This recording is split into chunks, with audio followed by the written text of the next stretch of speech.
case anti-blast capacitor. So it's widely being using for air conditioner. So now you know now what the over words.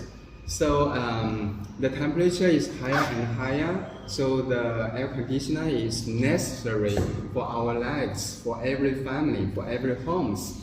So you may know the air conditioner needs the capacitor to start and needs the capacitor to run our air conditioner to make the cool air to our rooms.